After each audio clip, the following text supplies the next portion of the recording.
All right. And we are live today with one Arm on Fire custom sabers and props. First off, let me see that tattoo. There it is. Heating it up. Yeah. All right. So, good afternoon. This is Randy from Arm on Fire. Uh, good afternoon, Randy. Afternoon. How's it going? Good. How's your day going? It's going good. It's going good. Awesome. Well, let's get comfy and talk about sabers and props. All right. So naturally, the first question would be, uh, at what point did you enter the community of building and making? Wow. So it was probably like 2005, 2007, somewhere in that range. I just had discovered Sabers, and I ended up finding Custom Saber Shop, and started reading joined those forums and started reading everything I could. Okay. Now, you are known for certain sabers specifically, but your background in fabrication, is that something that was that a career at some point, or did you get into it specifically? No, actually, I've been a machinist for 30 years now, so that kind of led me to it. Yeah, I mean that's what I'm still that's what I still do for a living. Um, so that kind of led me to building my own stuff. Basically, is how I started. Okay, awesome. Uh, what was the one question that I think among people that make stuff and what have you and post and share in the groups, um, you don't really like as far as the Facebook groups go. Uh, you don't really share. You kind of keep to yourself. You don't. People don't find you in the middle of the tomfoolery that goes on in the groups. Um, Speak to that, like your experience on social media. We don't find you in the middle of comment sections. Yeah, I mean, when I first got in this hobby, we obviously didn't have social media really. So most of the forums, I used to actually participate quite a bit on those, and over the years, since that kind of switched over to more social media driven discussions, and obviously a larger audience as well. I just kind of started seeing the usual drama that everybody talks about, and I just decided that I wasn't gonna you know participate in that kind of thing. Is more or less how it is. I mean, there's always been drama, and even when the forums, and even when they were small, but not to the extent that it is now. And I just it's just something I just like to keep to myself about it. Yeah, you're probably a wiser man than most of us. So, let's touch on the obvious. Probably, I would say, one of the coolest achievements I've seen in the community. You were one of the first to develop, and this, oh, I love. This is like the golden question. The folding saber staff. Talk about your like where did that come from out of left field? Everyone else is making like replicas of stuff, and you just set your target on you need to make that folding staff. Yeah, so it's funny too because it actually started a long time ago. The first version of that I actually made in 2012. Oh Um, wow. yeah, and it was actually for there was a fellow member of my local Rebel Legion base who was making a Pong Krell costume for Celebration 6, and in Orlando, and he had approached me. He sent me a artist rendering of it, and I'd seen it in the Clone Wars episode. I was watching that at the time too. That was in the middle of that, and I think it was like season. I don't even remember what it was, but anyway, yeah. And he had approached me and said, "Hey, what do you think about making this?" And immediately I was like, it was super cool, and I was like, "Yeah, let me look at it and see what I can come up with." So I did, and that was the very first version I did. So I did two sets, or two sabers for him, one green, one blue. And he wore him at Celebration, and he actually bust into Dave Felino's his discussion that he had at the con, and everything was pretty cool. But yeah, so that was back in 2012. And then it kind of just, I really didn't get any other requests for it or anything until about 2016, when the Rebels show was on, and they kind of, and that one episode with the Jedi Temple Guard, when he, fighting Kanan. And after that, it was like, I said, wait a minute. I was like, that's exactly the same looking mechanism as was on the Pong Krell saber. So I dusted off all my designs and started doing modifications to it, making it better. And then that was my first Temple Guard saber I made was in 2016. Nice. Man, I watched the Clone Wars so much that I didn't realize those episodes were that old. Yeah, I know. I actually went back and looked just to see, to make sure that I had the right dates. Yeah, it's crazy.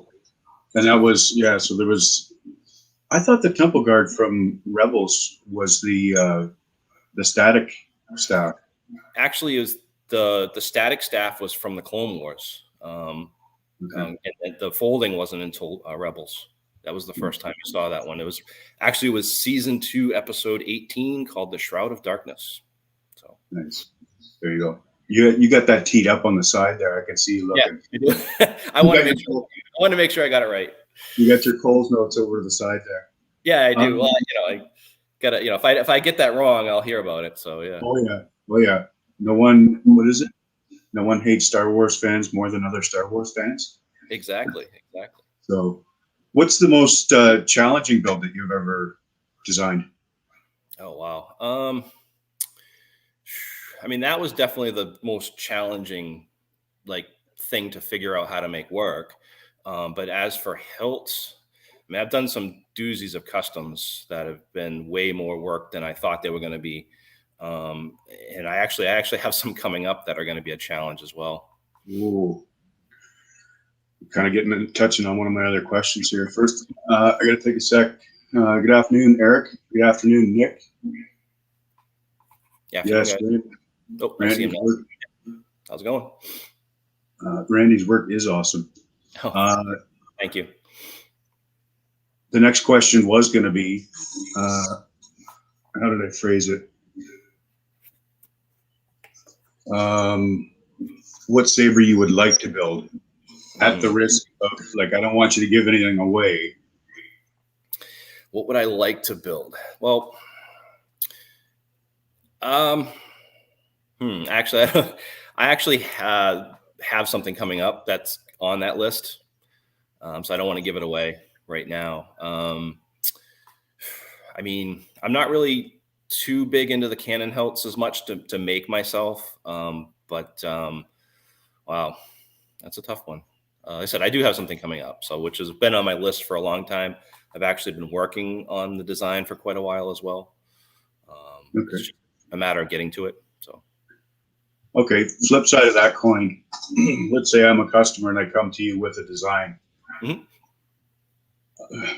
on screen used. Let's say, what hilt do you absolutely not want to make?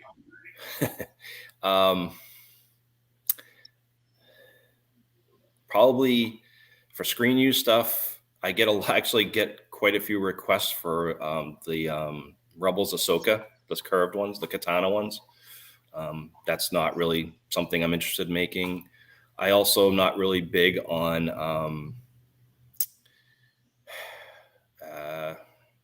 I mean, just there's so many out there that are just available that are great hilts. So to remake something one at a time, like a one-off thing of something that you can get a really nice kit on, I tend to just pass on that kind of stuff. Like I said, I'm really trying to focus more on the custom stuff. So, but yeah, I mean, it's tough. I'm not a big Star Killer fan either. Really? Yeah, I know that's a lot of people love that hilt. Something about it I just don't care for. But you're referring to the open crystal chamber, the fuss? Yeah. Yep. I can kind of understand that. I have made one before. Actually, I did have a customer ask me for one before they were readily available. So I did do one, but I feel like that's the kind of help that people not love it or hate it, but like love it or are like holy meh yeah, on everyone. yeah, yeah. Yeah, I do love the promo help from TFU1. Yes, that one's okay. That one's not bad. Yeah. So, um, as someone who makes stuff, and like I asked you, your entry into the community. So, I guess this question is kind of coming to you on behalf of a lot of the guys like myself that entered the community and kind of gravitated straight towards making. Hmm. Uh, first, question of interest first. Do you still manually machine stuff? Yes, Say, yeah. Most of my, I would say 90% of the stuff I do is manually done. So, yep. so, because most of your stuff though is all CNC, correct? No, actually, most of it is manually done. I do, or a majority of it is. I do have a CNC mill. I use it more for prototyping things and trying out things. The only time I really use it is for complex shapes that I can't manually crank. That's really what it is. I don't really use it for production purposes necessarily, not at least not right at this moment. Um, but yeah, most of my hilts are actually done on a manual lathe and a manual mill. So. Oh, I think I love you even more now. The bromance grows. No, that's mad respect because I know when I was talking to Gary, he manually machines all of his prototypes, and then the production is CNC. Yeah. So Yeah, I mean, some of the parts on the Temple Guard Sabers I do now, some of them, it's a combination of manual and CNC, but all the prototype stuff was all done manually. nice. Okay. So to segue back, what I was going to ask was for guys like me, there was that in the odd time you'll see a comment in one of the groups as to when the community blew up with the release of The Force Awakens. So 2016 is kind of that landmark where fans started to rediscover the universe, and their love is renewed, and so on and so forth. Sure. So, like for me personally, my segue into the community was the custom saber shop, Yep. And then I would have my parts list and save it to my account, and just wait for the stuff to come back into stock. Yeah. Which, so I got frustrated and started tinkering around with aluminum. Ended up getting a lathe and figured out how to thread this and that. So I guess my question on behalf of guys like me that got into it, gravitated towards the DIY aspect in making, what kind of advice would you have for someone that's interested in getting into fabrication? I would say, I mean, I'm big on more of a formal education more than just buying something and just figuring it out. So I would say, look at your community colleges, look at your, local stuff, and even like some places have local maker spaces that will teach classes as well. Try to learn the right way the first time, I guess, is my biggest advice. Because these machines, like, if you're going to buy a lathe or a mill or small, large, whatever, I mean, they're dangerous machines, and they need to be respected. There's a lot of safety things that are involved that if you're not properly trained, you wouldn't know. I mean, anyway. So, that's probably one of my biggest things is learn the right way the first time. And then also, don't automatically jump into CNC. Like I've seen a lot of people do that. They think it's the way to go. It really isn't. If you don't know the basics and the theory, you're going to have nothing but trouble. Yeah. I got a little CNC router last year just before Christmas.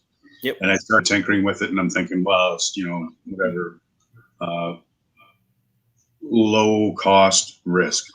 Yep. Um, Sure. And that's, yep. until I went to push it, not understanding the feeds and speeds of CNC, right? You got to have it correct for the right material. You do. And I was trying to cut some crystal chamber discs out of brass, I think it was, and the spiral of the flute spiral of the end mill just happened to go a little too deep and suck the table up into the bit. Yeah. Brass is grabby. Yeah, turns out it is. What was the question I had? Oh, okay. So let's get to know Arm on Fire more. Okay. Let's go over the services. You obviously offer the hilts, empty and or installed. Talk about that. Okay. Yeah. I mean, I get requests a lot for, custom stuff. And, right now, there's a lot of installers out there. There's a lot of people that want to try to install themselves. So I actually started offering, I'm up for offering any hilt empty. I also, I said I will install it too. I was taking in other makers' hilts for installs that people would buy empty. I stopped doing that recently because it was just taking up too much of my time. And I'm now just installing stuff that I make. But yeah, I'll offer either to my customers. Nice. So just before the interview, you mentioned that you also produce your own electronics chassis. Yep. I design and 3D print my own chassis for my hilts. I guess that stands to reason. Yeah, I never thought of that. If you can design a saber or parts, whatever, on the CNC, it follows that you can design a chassis. Yeah. All my stuff I use. I actually use SolidWorks to design all my sabers and chassis and everything. So I'll design a complete saber chassis and all before I even cut one metal chip. Nice. So, and usually I'll render it in 3D and I'll send that to the customer, for approval and stuff before I start making it. Nice. What services do you not do in-house? I don't do any etching in-house. I do powder coating myself too. Just, nothing too complex, but I do have a pretty decent powder coating setup. But right now, etching I don't do. I think that's about it, really. I try to do it, everything kind of, soup to nuts, just from design all the way to finished product. And that's sort of the thing, isn't it? Like, how much do you really want to know? Even the fact that you make and install everything that you send out, there's only a handful of people that can follow through on the entire process, produce chassis and everything. Yeah, no, you're right. I haven't. There is a few. I've seen a few, but there's very few. Nice. Okay, so we've discussed. You mentioned that you do one-offs. Mm-hmm. Runs. Mm-hmm. You have done runs, correct? Small ones. So really, I did do a small run of Vader, Revenge of the Sith episode. I did a very small run of those, and for whatever reason, they just didn't really sell. And then that was really the only canon thing that I've done a run on. And then the Temple Guard sabers is the other thing that I'm currently doing. And I still do them. I do them in very small batches of 6. Usually I try to pick 6, which is really 12 sabers because it's a double. And I usually I take pre-orders for those, and then I'll do the run. But that's really the only thing I'll do right now. Runs are, like I said, I kind of learned when I did the Vader one that runs are a ton of work, especially without CNC equipment. So it was very, very time consuming. So I decided not to do that, at least not in any kind of huge quantity. Yeah. And that makes sense to me now, uh, knowing now that you manually machine like a good portion of the stuff or the majority of it. Yeah, they are a ton of work. Yeah. So now, are you building full time? No, I'm just part-time, nights, couple nights a week, some days a week, sometimes a day in the weekend. But no, Nice. I do have a full-time job. Nice. Thinking about going full time? Always thinking about going full-time. I dream about it every day.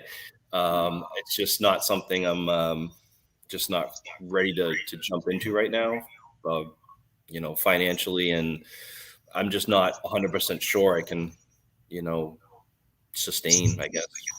Yeah. I mean, Wow. it seems like it, but you know,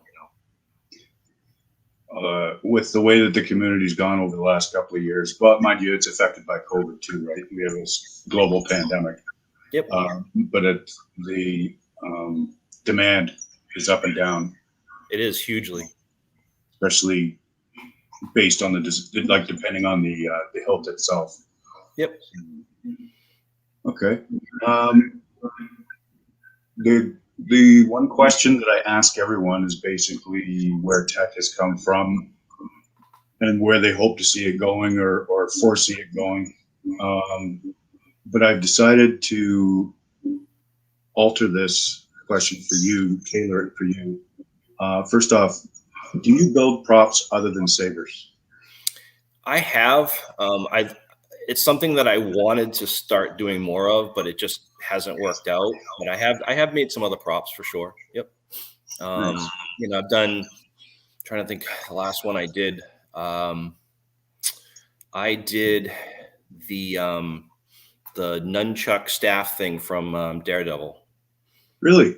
Yeah, Oh, I had a local cosplayer wanted to do the Netflix version of Daredevil, and I actually did the I don't know what you want to call them, the batons, nunchuck staff thing that he has, and I actually made it to so it had three different. You could have a staff, you could pull it out in the nunchucks, or you could have them all both individual. So, and nice. yeah, I was excited about that project and Yeah. something different to do other than sabers. Um, I said I'm a member of the 501st Garrison, my 501st Legion.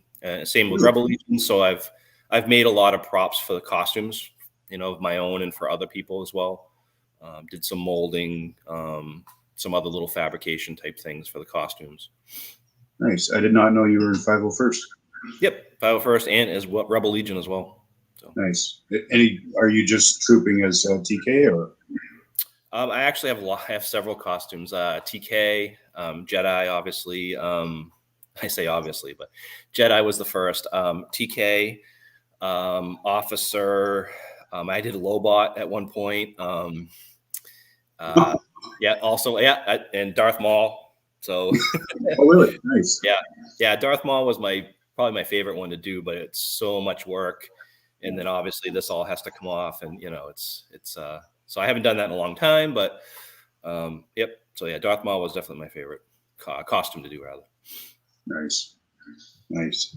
Um, you kind of got derailed there, but that's awesome. I didn't know you were doing that. That guy's doing good. Uh, to finish up with that question, where do you see or hope to see innovation or prop building going in the future? Honestly, saber wise, prop wise, I think right now, more mechanisms, more moving parts. So many props are static, and with the onset of with 3D printing being so popular now, I think that opens up a huge window for props, especially props with moving parts. I mean, it's really cool to see this perfectly replicated prop, but when you get props with mechanisms and that move and that fold open and they got LEDs and lights, and I think that brings it to that whole new level. So I see more of that happening, and I'd like to see more of that continue. Nice, nice. All right, let's date you a little bit. What's your favorite movie or period of time in the franchise? Oh, well, definitely I'm an OT guy for sure. Empire is probably my favorite. I mean, I do love all the movies. I mean, there's none that I don't, that I got a lot of friends that have problems with, especially the prequel trilogy. I really enjoyed them all. I really did. Even down to Phantom Menace. I mean, that's not a that's an unpopular thing to say, but of course, the Darth Maul thing kind of brings a little bit into that. But yeah, I really enjoyed all of them, honestly. Even the sequel trilogy. I did. I didn't. A lot of people I know had problems with that trilogy, but I really didn't. I mean, yeah, it had its faults, it had its things, but overall, I think it was a nicely done package. Yeah. I think the acting was a big part of it. Probably I think Kylo Ren is a great character. I think Adam Driver nailed it. I really enjoyed his performance in it. So Yeah. Yeah. All right. Well, is there anything that you would want to say to the community? You got the conch, you got the platform. I just say keep pushing innovation. I mean, that's where the future of any hobby is. I mean, like I said, the electronics are just moving forward at the speed of light, it seems. We have such a diverse, selection of electronics to use now. The soundboards are available. The NeoPixel technology is there. I think just drive it forward. It just and I have no doubt that the community will. Yeah. I love that you keep tapping that innovation bell. Yeah, So it's important. It really is. it is, and that's why, like I say, when I come into the community, there's going to be your TCSS, a couple of companies we won't name, and then when you start to kind of get below the surface of Google, then you start coming across the Arms on Fires, the Darth Alice's, the Solos Holds, like people that are making stuff that's in demand. You know what I mean? Under Yeah. the surface, and then yeah. So I think as soon as I set eyes on that folding staff, I was like, oh man, that is so dope, because I know what it takes to try and figure out how to even just manually cut a radius on something on the mill. Yeah. I think right now I'm on my 7th iteration of that design, and I'm still looking to make it better. Every run that I do, I try to come up with something else that's going to make it better. So it's innovation. I'm never happy with anything. I always want to make it better. So that's just the way that I do things. And but yeah, like I said, I'm literally on my 7th iteration of that design. So Nice, nice. Okay, where do you see Arm on Fire in another 5 years or so? oof. Man, I mean, I obviously loved it to be my full-time gig. I'd like to, I'd hopefully get here more, in the shop more. Other than that, I'm not sure. I mean, I'd like to, like I said, continue with the custom market more. Like I said, I do quite a bit, but I'm still, there are still some, I see Canon stuff, but not, movie related stuff that I'm doing. I get a lot of requests for things that aren't, commercially available right yet, because, and it's all, EU type stuff mostly, cartoon type stuff. But Yeah.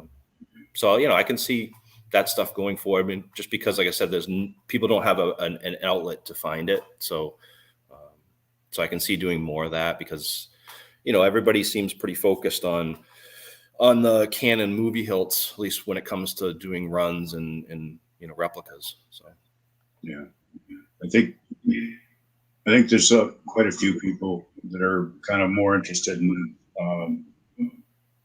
building interesting designs than, you know what I mean. Like if you want to upgrade equipment, it requires funds, so you might be tempted to take on something that you're not really interested in doing, yeah, as opposed to like you see a design and you really want to make that, like you want to make it come to life. right. Yeah. Yep. All right. Sure. So, final words. What do you got? Like I said, just like I said, I'm in.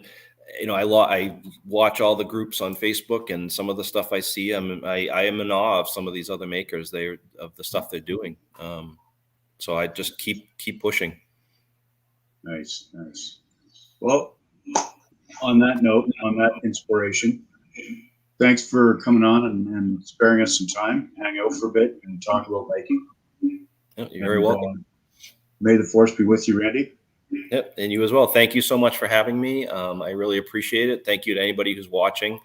I said I'm on most of the social media outlets, so if anybody has anything they want to discuss, just hit me up. Oh, and that would be for people that forget or don't pay attention as much as they should. It's Arm on Fire Custom Sabers. Yep, it's right on the sign behind my head. Yeah, I see in some of the groups, someone will say, "Hey, who's making a folding staff?" Oh, Arms on Fire. No, it's one. It's Arm on Fire.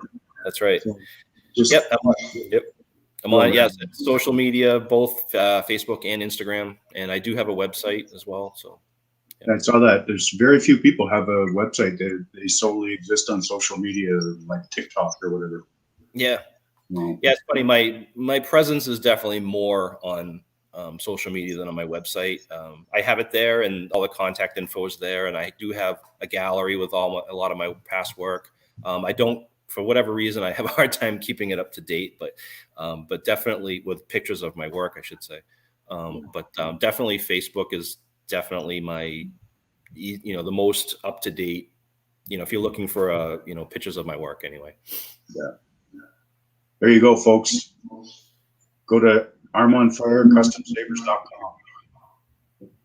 Or it's actually it's AOFcustomsabers.com. Okay. Yeah. Couldn't get the whole thing. Didn't. Well, it's been a pleasure having you on, Randy. You should do it again sometime when you're ready to release something new and fantastic. Yeah, I'm sorry I don't have a folding saber here in the shop to show off. I wanted to, but like I said, I'm just about starting a new run, so I don't keep any on inventory. I don't even have one for myself. So. Oh wow! Wow. Okay. Well, and that's the thing. You're busy as well, and I should say thank you because we were supposed to try and cram this in during the week. No problem. No problem at all. But you graciously agreed to do it on a Sunday. So yeah. Well, it's been a very good chat, and you have a good afternoon. All right. You as well. Thank you, Clint. No problem.